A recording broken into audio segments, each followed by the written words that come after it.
Hi everyone, thanks for joining me again today. This is Terry Zaomi, and in this space, we share the journeys of pregnancy together. We encourage new moms and we share information. Basically, we do motherhood, or we just enjoy motherhood together. So, welcome to this space, and today I am going to be talking about how relationships change after the arrival of a newborn.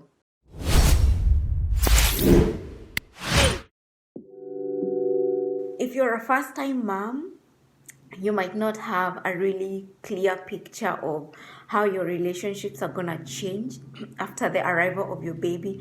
If you're a second time mom or a third time mom, you might have an idea of just how to navigate through the changes that come along with a newborn, and it's normal. So for for partners, I think this is where a lot of change happens, or just change begins. Here is a newborn baby, your first time parents, and your concentration, or pretty much your time, is going to the baby. And so it's more like a divided attention. And for me, what I realized with the arrival of my first daughter is that at some point my husband and I had to be intentional about creating time for us, for me and for my husband, because we realized that most of the times we were just giving the attention to babies, and emotions were coming in, and by the time you realize it, you are overlooking, as a couple, you are beginning to overlook some of the simple things and small things that make a relationship work or make a marriage work. For example, before the baby came, we would just wake up on a Saturday morning and decide we're taking a drive to nowhere. We're just gonna have a road trip to somewhere. And we would go like the whole day and come back in the evening. We had no much responsibility that time. And then, if we wanted, my husband would call me from work, hey, do you want to go for dinner tonight? I was like, yes. But with the arrival of a newborn, you don't have that time. You don't have that much time to commit. Actually, all your time, pretty much the first few months, are on your baby. And you need the hands of your husband as well. You need your hands on board. So it's not like there's that much time for you to just give each other with your husband. And so I realized we had to be intentional about it.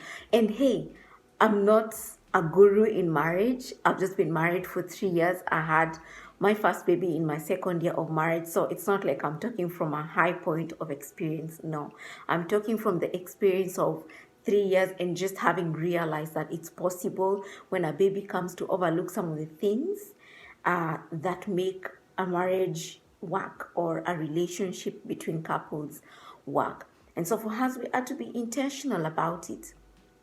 When the baby grew to the extent of being babysat by the grandmom, that was around 4 months and 6 months, between 4 and 6 months, we would call my mom-in-law or my husband's mom in advance, and ask her if she can babysit at such and such a time.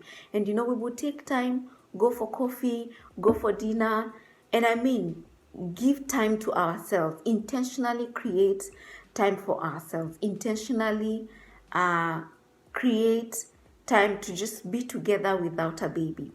And that really helped us, because we realized before we had started slipping into some comfort zones, and yeah, I think bottom line is you need to be intentional about creating time for yourself as a couple. When it comes to friends, also, that again contributes. You don't have that much time as well.